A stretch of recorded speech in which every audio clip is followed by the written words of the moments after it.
right, if you're just joining us here at CBSN, CBS News, we've got some breaking news to report. The President of the United States has fired his National Security Advisor, John Bolton. The firing came in a tweet that the President of the United States sent just moments ago. In that tweet, he wrote, "I informed John Bolton last night that his services are no longer needed at the White House. I disagreed strongly with many of his suggestions, as did others in the administration, and therefore I asked John for his resignation, which was given to me this morning. I thank John very much for his service.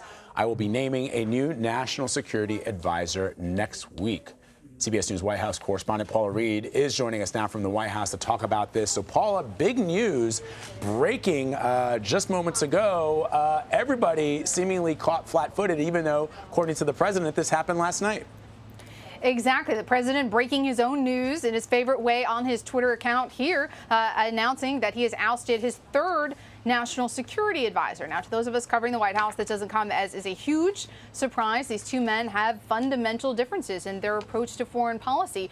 And this comes at a time as the president is taking his own approach to several of our key adversaries, Iran, North Korea, and even on the issue of Afghanistan. These men disagree. Bolton is known for being a hawk. He is someone who has brought a more skeptical, clear-eyed perspective on the president's approach to some of these leaders. The president has obviously been willing to meet with the leaders of North Korea. He has suggested he may possibly be willing to meet with leaders of Iran. And even recently, we learned that he was going to bring leaders of the Taliban to Camp David.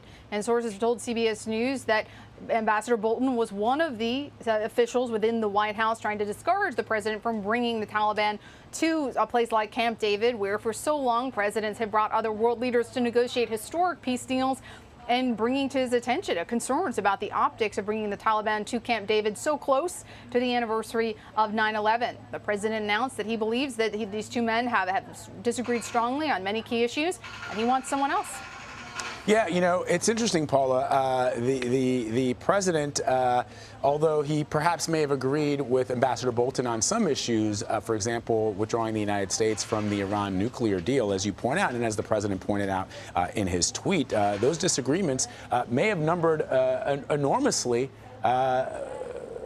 Well, so let me just, Paula, if you're just probably reading this, you're on the air, so you're not seeing this. John Bolton, you just saw Bolton's tweet? Eyes in the back of my head, Vlad, okay. Yes. Yeah, so let me just read for our audience. Ambassador Bolton tweeted this just moments ago. "I offered to resign last night, and President Trump said, let's talk about it tomorrow." So a little bit of a contradiction, I guess. Because the president says in a tweet that he fired Bolton. So anyway, so that's what the ambassador has just tweeted. "I offered to resign last night. President Trump said, let's talk about it tomorrow." Look, it's true that whilst the president may have agreed with Bolton on some issues, Paul, as you know, he came into office essentially not really being a war hawk the way John Bolton is known as a war hawk. President wanting to, from the very beginning, when he started running for president, to remove the United States, for example, from the war in Afghanistan, something that perhaps he clashed with Ambassador Bolton on in a number of other issues. That's right, and particularly when it comes to Afghanistan, President Trump is not the first president who had to grapple with this. His two predecessors also were vexed by this issue of how to draw down our true commitment in Afghanistan, and I think the president is seeing just how difficult it is to deliver on that promise to get out of these, quote, pointless foreign wars. And there were some people, including the president, who were a little bit concerned that Ambassador Bolton may be too much of a hawk, may want to engage in wars when they were not necessary, and certainly not popular with the president's supporters. But it's also good to have a variety of different opinions around you, particularly when you're dealing with these complicated foreign policy issues. The president is not a career diplomat nor a career politician.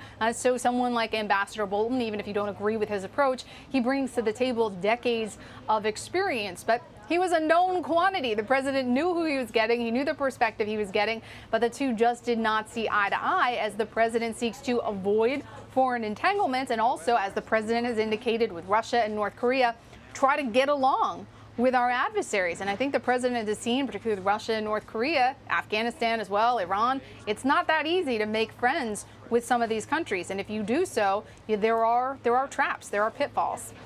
You know, the question, of course, becomes, Paula, I mean, this is a big deal because this is a really important position, but there are a number of open positions still in the Trump cabinet. There are a number of individuals who still have the title interim in their titles, including Mick Mulvaney, the chief of staff, who's still an interim chief of staff. I mean, this sort of just adds to the number of people that, and you know, we can ask our producers to check what the number is of people who have left this administration in 2 years, but also the vacancies that continue to exist in the Trump administration. Exactly. I also just want to notify our viewers that that noise that you hear, that is construction noise. They are working on another kind of wall here at the White House. They are expanding the fence, so that's the noise you hear here at the White House. But exactly, the president has said that he kind of likes keeping people in acting roles. For example, as chief of staff, he prefers it that way. He thinks it keeps them on their toes.